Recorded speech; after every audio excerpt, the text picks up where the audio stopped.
With 1 month left behind in the Russian-Ukraine war, one of the most tragic events we have experienced recently, we will make a short trip to the past in this video, question the causes of the war. And more importantly, I believe that we will understand the present more easily by mentioning the important points about Ukraine's struggle for independence.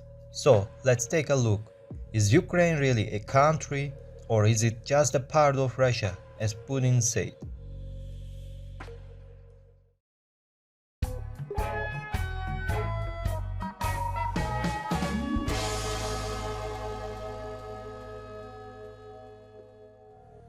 As it is known, at the beginning of the 1900s, World War I, a very important event in world history, took place. Before this war was over, a group started to rise against the monarchy in Russia.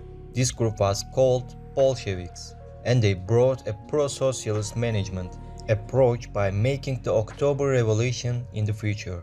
And the Soviet-Russian period began. Just before this, Russia withdrew from the war before the end of the war, with the Treaty of Brest-Litovsk. During this period, Ukraine was known as the Ukrainian People's Republic and experienced a civil war that started in 1917 and lasted for 4 years. Again in this period, a Ukrainian-Soviet war took place, in which the Bolshevik Red Army was victorious. Thus, the Bolsheviks who seized the government established the Ukrainian Soviet Socialist Republic. Everything was fine in the beginning. The preservation of Ukrainian culture and the survival of the Ukrainian language was ensured. But by the 1930s, the opposite policy began to be followed. There have been many attempts to Russify the people. As a result of this, the people of Ukraine experienced a great famine. This famine is also known as a Holocaust and is called the Holodomor. Figures are not clear, but it is thought that around 5 million people died of starvation during this famine.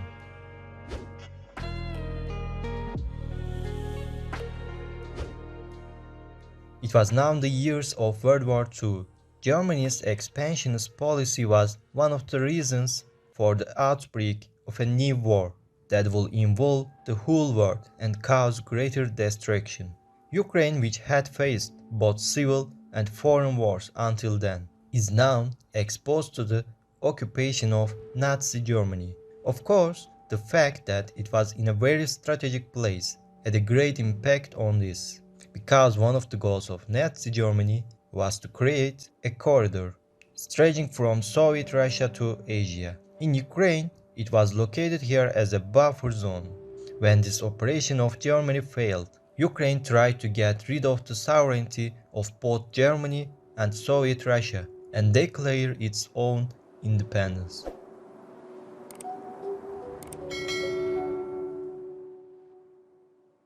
By 1953, Stalin had died and Khrushchev became the head of Communist Party of the Soviet Union. During this period, Ukraine was reborn. Crimea also fell into the hands of the Ukrainian Republic and southward expansion took place. Over time, various states within it began to declare their independence. There was now a weaker Soviet Union in the face of the West, and in 1991 it was officially dissolved and the present Russian Federation was formed.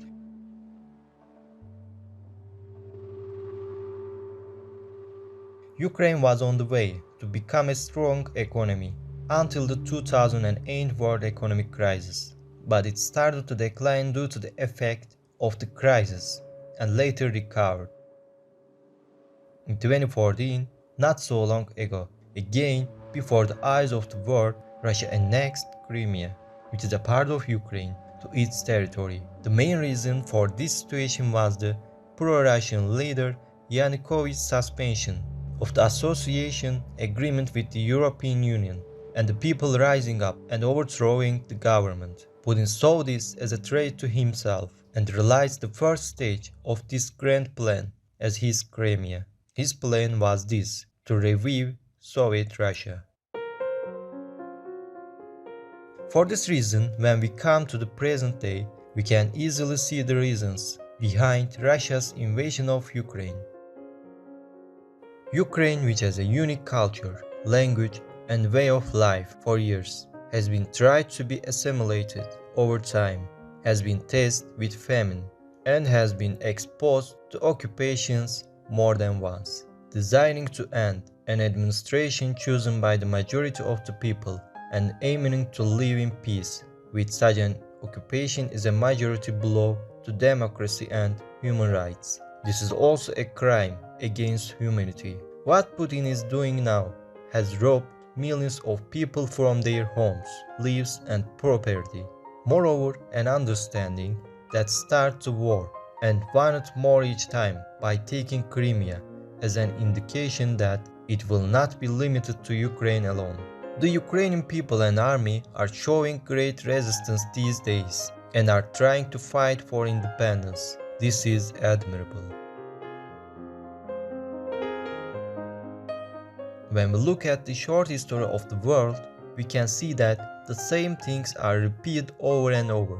The two states that have had problems in the past and most wars that have been made peace by treaties actually never end. With each regime change, old pages are reopened and relatively weaker states continue to be exposed to war.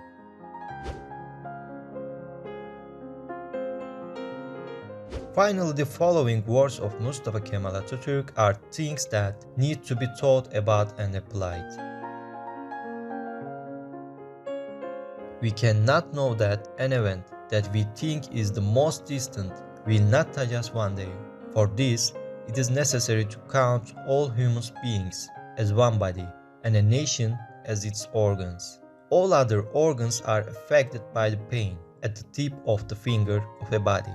What should we not say to me if there is a disturbance somewhere in the world? If there is such an ailment, we should deal with it as if it were among ourselves. No matter how remote the event may be, one shouldn't deviate from this principle. It is this thinking that saves people, nations, and governments from selfishness.